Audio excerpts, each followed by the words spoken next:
Hello, नमस्कार साथियों। आप सभी को AIOL में स्वागत है। AIOL का जो फुल फॉर्म होता है वो है एशिया इंस्टीट्यूट ऑफ लर्निंग। तो पिछले क्लास में जो हम लोग देख रहे थे दोस्तों, वो संधारित्र को देखे थे। आज हम लोग संधारित्र का देख लेते हैं प्रयोग किस किस में करते हैं। जैसे पंखा है उसमें भी करते हैं, रेडिएटर में करते हैं, अन्य चीजें में करते हैं।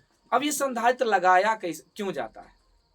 संधारित्र जैसे कोई भी पंखा है, पंखा में अगर हम लोग संधारित्र लगा देते हैं उसको एक नई गति मिलने लगता है, क्योंकि उसमें क्या रहता, कल बताए थे आवेश। जैसे कल हम लोग बताए थे कि भोज खाने गए थे, अपना घर पे भी खा लिए और वहां पे अतिरिक्त भी वो खा लिए, है ना। एक्स्ट्रा भी इसमें एक्स्ट्रा आवेश रहता है और वो क्या करता है, और भी पंखा में सही दिशा में जो है गति करने का काम करेगा। अगर हम लोग कैपेसिटर नहीं लगाएंगे, संधारित्र नहीं लगाएंगे, तो क्या होगा दोस्तों, ये जो है इसका कोई दिशा निर्धारित, किधरों करेंगे तो किधरों घूमने लगेगा, एक दिशा निर्धारित करती है। अब देखिए दोस्तों, आज का जो हम लोग का टॉपिक है वो है संधारित्र की धारिता। देखिए कहते अगर कोई काम को हम शुरू नहीं करते हैं उससे पहले हम लोग को क्या लगता है, वो मुमकिन ही नहीं नामुमकिन लगता है। इसीलिए हम लोग जो ये शुरू कर रहे हैं आपको बेहतर तरीका से समझ में आएगा। तो देखिए, हम लोग का जो आज का टॉपिक है वो है संधारित्र की धारिता है। संधारित्र की धारिता, इसके लिए क्या करेंगे दोस्तों, दो प्लेट बना देंगे, P एक ठो बना देते हैं Q, और P पर धन आवेश देते हैं और Q पे ऋण आवेश देते हैं। हम बताए थे ऋण को रहना चाहिए इधर, लेकिन आ गया इधर। क्या रीजन है? इसलिए रीजन है क्योंकि ये प्लस है। प्लस क्या करता है, प्लस में ताकत होती है ना। ये क्या होती है देखना, एक बार देखना दोस्तों, एक बार क्या होता है कि ये जो है अपना जो है सिग्नल जैसे देने लगती है तो प्लस वाला इसको तुरंत अपनी तरफ खींच लेते हैं, इसलिए ये जो है ऋणात्मक वाला इसकी ओर आ जाता है।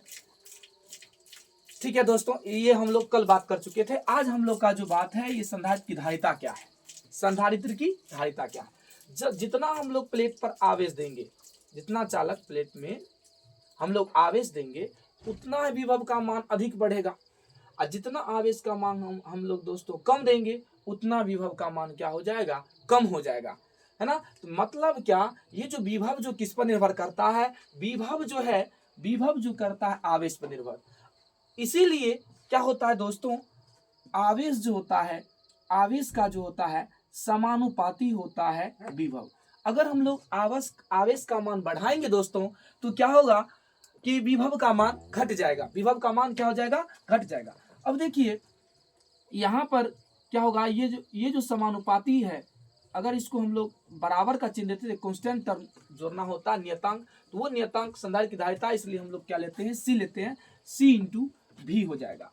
अगर यहाँ से दोस्तों हम लोग C का वैल्यू पुट करें तो भी इधर गुना में है, इधर आएगा तो बटे में हो जाएगा, मतलब Q बटे क्या हो जाएगा, B हो जाएगा। अब यहाँ से हम लोग का डिफिनेशन क्लियर हो गया कि हम लोग डिफिनेशन कैसे एग्जाम में लिख सकते हैं दोस्तों। हम लोग कहेंगे किसी चालक के आवेश और विभव के अनुपात को ही क्या कहते हैं, संधारित्र की धारिता। मतलब जो आवेश को धारण करने की जो क्षमता आ जाती है वही तो संधारित्र की धारिता है। धारिता का मतलब धारण करने की क्षमता, उसमें कितना धारण कर सकता है, तो वही क्या है दोस्तों, वही है संधारित्र की धारिता। हम लोग इसका डिफिनेशन लिख सकते हैं कि हम लोग लिख सकते हैं कि चालक के आवेश और चालक के विभव के अनुपात को, अनुपात का मतलब बटे को ही हम लोग क्या कहते हैं, संधारित्र की धारिता कहते हैं। और यहाँ देखेंगे अगर हम लोग, तो ये जो है C क्या है आपको, संधारित्र की धारिता है, capacitor of capacitance of capacitor है दोस्तों, और भी क्या है, विभव है, और Q क्या है दोस्तों, ये आवेश है। Q क्या है दोस्तों, आवेश है। अब देखिए, अगर इसका हम लोग SI मात्रक लिखें, SI मात्रक लिखें, एसआई मात्रक, इसका एसआई मात्रक दोस्तों क्या हो जाएगा, इसका एसआई मात्रक हो जाएगा, आवेश का एसआई मात्रक होता है दोस्तों कूलम होता है दोस्तों, कूलम होता है। और विभव का एसआई मात्रक क्या होता है दोस्तों, वोल्ट होता है, वोल्ट होता है। इसको दोस्तों हम लोग कूलम को सी से और इसको हम लोग भी द्वारा सूचित करते हैं दोस्तों। तो इसको अगर हम लोग और भी लिखें तो दोस्तों और भी हो सकता है, अगर सी ऊपर में, अगर ये नीचा में 1 है, अगर ऊपर जाएगा तो सी भी इन्वर्स हो जाएगा। इस प्रकार से आपको एग्जाम में भी पूछने वाला है दोस्तों। अब देखिए ये जो है कैपेसिटर का मतलब संधारित्र की धारिता का सी का एसआई मात्रक लिख देते हैं, सी का एसआई मात्रक।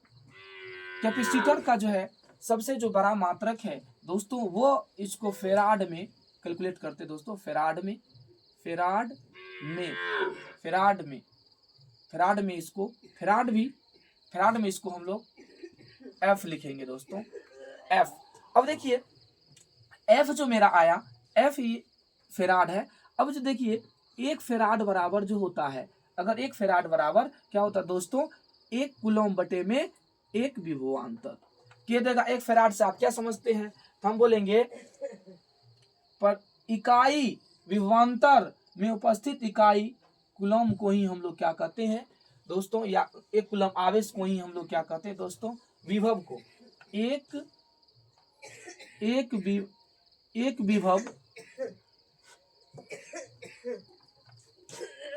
एक विभव और उसमें उपस्थित एक आवेश के जो है एक कूलम के को ही हम लोग बोलते हैं 1 फेराड। 1 फेराड को अगर हम लोग एक फेराड जो होता है अगर माइक्रो फेराड में काउंटिंग करेंगे दोस्तों तो 10 to the power 6 micro farad हो जाएगा। क्या हो जाएगा दोस्तों, 10 to the power 6 micro farad होगा, 10 to the power 6 micro farad होगा। अगर हम लोग अगर इसको हम लोग नैनोमीटर में लिखें दोस्तों तो क्या हो जाएगा, 10 to the power 9 nano farad, nano farad. अगर हम लोग पिको फेराड में लिखेंगे तो 10 to the power 12 pico farad हो जाएगा दोस्तों। इसी प्रकार से इसका वैल्यू होता है, 1 फेराड बराबर कितना हो जाएगा, 10 to the power 6 micro farad mu F के द्वारा। अब देखिए दोस्तों अगर हम लोग इसके बात करें, चलो इसके बात करें कि हम लोग इसका जो है बीमा की अगर हम लोग दोस्तों बात करें, इसका बीमा क्या होता है, बीमा क्या होता है दोस्तों, तो देखिए बीमा निकालने के लिए क्या करेंगे, जैसे यहाँ पे आवेश है, आवेश का बीमा होता है दोस्तों 80। क्या होता है दोस्तों, 80 होता। अगर यहाँ पे हम लोग देखें ये जो विभव का जो होता बीमा, तो विभव की बीमा निकालने के लिए विभव का निकालने के लिए दोस्तों देखिए हम लोग क्या करते, विभव का निकालेंगे तो W बटे क्या हो जाएगा Q, और W बराबर जो होता काम बराबर जो होता बल गुना विस्थापन, बल का बीमा होता दोस्तों ml T⁻² पावर, और विस्थापन का होता L, और आवेश का क्या होता दोस्तों 80, आवेश का क्या होता दोस्तों 80। तो अगर हम लोग विभव का लिखेंगे तो बेहतर तरीका से हो जाएगा कि यहाँ पे देखिए दोस्तों क्या हो जाएगा, m हो जाएगा, L 2 गो है, L m हो जाएगा, और L जो है 1 1 2 गो है, और नीचे से T जाएगा तो -1 -2 तो T⁻³ हो जाएगा, और A⁻1 हो जाएगा। तो यहाँ दोस्तों हम लोग क्या लिखेंगे, यहाँ पे हम लोग लिखेंगे ml 2 T⁻³ और A⁻1। अगर इसको हम लोग नीचे से ऊपर ले जाएंगे तो क्या हो जाएगा दोस्तों m⁻1, L नीचे से ऊपर जाएगा तो L⁻², ई माइनस में दोस्तों ऊपर जाएगा तो 4 हो जाएगा, T पावर क्या हो जाएगा दोस्तों 4 हो जाएगा, ई माइनस ऊपर जाएगा तो 1 क्या हो जाएगा, A हो जाएगा 2। ये हो जाएगा हमारा बीमा। अब ये जो है संधारित्र की धारिता दोस्तों हम लोग देखते हैं किस पर निर्भर करता, इसलिए कहता है अगर हर मुश्किल का सामना अगर हम लोग हंस कर करें तो वो काम और भी आसान हो जाता है दोस्तों। इसीलिए हम लोग जो है हंसते हंसते सीखते हैं कि देखिए संधारित्र की धारिता को प्रभावित करने वाला क्या कारण है। तो सबसे पहले देखिए दोस्तों क्या होता है, ये जो एरिया है इसमें इसका कोई न कोई क्षेत्रफल होगा, एरिया ए होता है।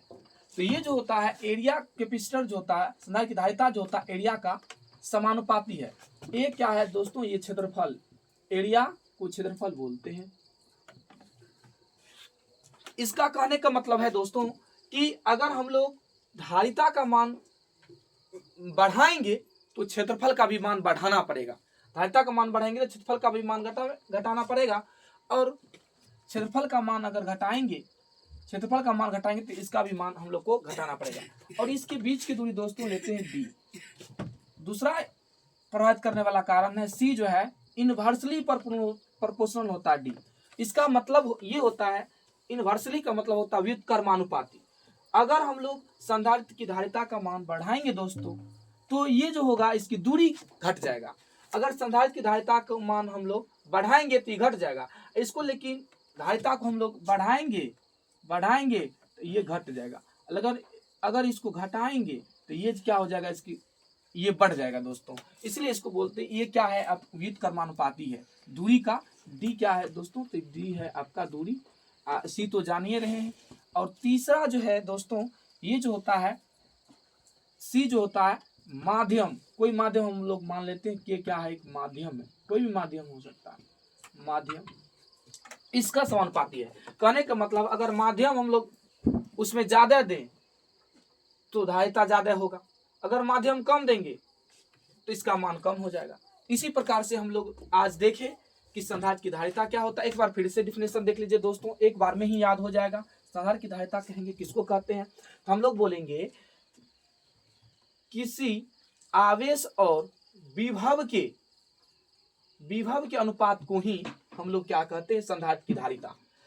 ये क्यों हुआ था दोस्तों, इसका मान बढ़ाए थे तो इसका भी मान बढ़ा था। तो दोस्तों आज हम लोगों ने देखे संधारित्र की धारिता और उसको प्रभावित करने वाला कारक को देखे, और इसको लिखिए और इसको समझिए, बेहतर लगेगा, है ना। कहता है कि सपना वो नहीं है जो व्यक्ति सोकर देखते हैं, सपना तो वो है जो सोने नहीं देता है। इसी शब्द के साथ मैं अपने वाणी को देते हैं विराम। जय हिंद, जय भारत। अरे वाह।